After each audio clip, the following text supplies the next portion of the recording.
ورحمة الله وبركاته. أهلا بكم حبايبي في مطبخ آية تيوب. النهاردة هنعمل طريقة عمل البقلاوة بكل حركاتها وتكاتها. تابعوني عشان تعرفوا المقادير. معايا المقادير.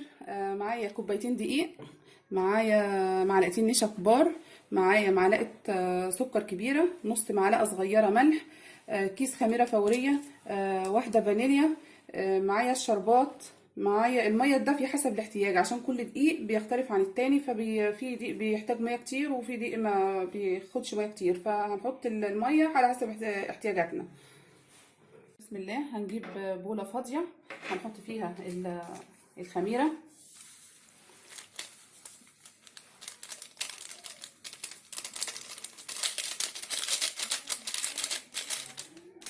ومعاها معلقه السكر الكبيره والنص معلقه ملح الصغيره، وهننزل عليها بالميه الدافيه هندوخها كويس.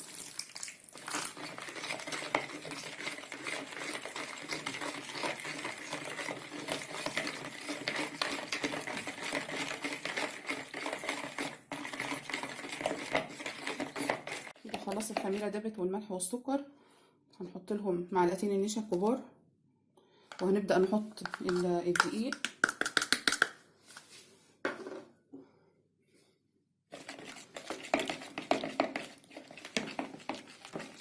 هنحط كوبايتين الدقيق ونزود الميه بقى براحتنا.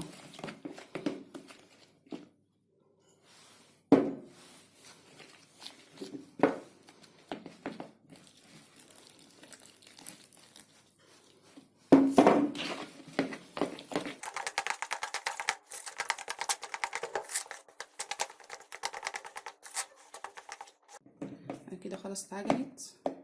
ما خدتش الا كوبايه الميه، يعني كوبايتين الدقيق خدوا كوبايه الميه. تاني نعمل فيها كده جامد.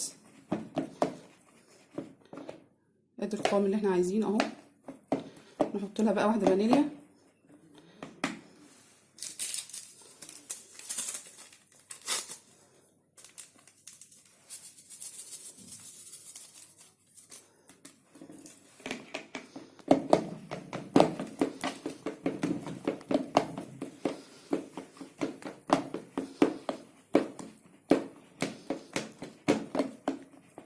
كده خلاص العجينه خلصت.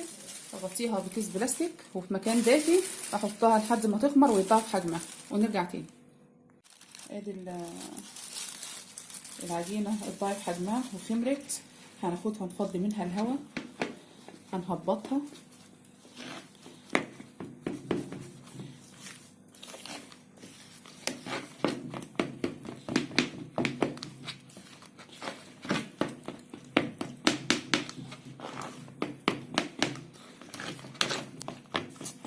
وكده تبقى جاهزه على القلايه.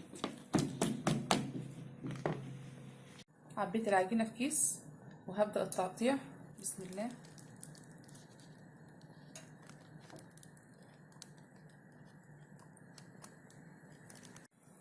الزيت هيبقى درجة حرارته متوسطة، ولازم يبقى في زيت غزير عشان البقلاوة ما تفرش منك.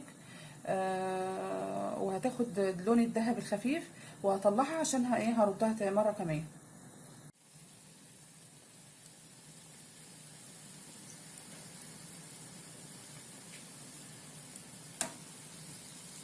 وصلت للون الذهبي الخفيف. هشيلها بقى عشان هرجع اردها تاني عشان تبقى مقرمشه وجميله. بس ما خلص الكميه الاول وتبرد ارجعها في الزيت سخن تاني.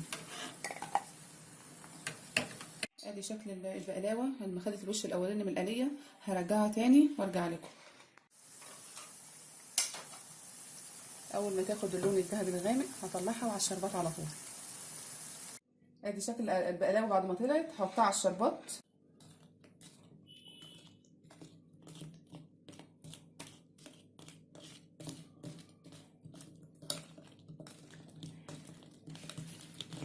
وادي شكل البقلاوه بعد ما حطيناها في الشربات. ما تنسونيش في لايكات كتير. بحبكم في الله، والسلام عليكم ورحمه الله وبركاته.